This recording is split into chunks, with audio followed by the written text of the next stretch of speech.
faith, but only prisoners of their own mind. We are not Nigerian because we are born in Nigerian, but we are Nigerian because Nigerian is born in us. We have the proof to win, to drive, to conquer, and fight for our future. Why don't we think smart, act wise, and have the courage to stand our fears?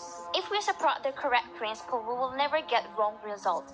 Nearly all leaders can stand adversity, but if we want to test a great leader, give him power. Atiku Abubakar has all qualities to be the president of Nigeria, which are accountability, respect, cohesiveness, humanity, honesty, independent, wisdom, courage, compassion, action and passion, commitment and love. Atiku Abubakar will understand that he is the head of state.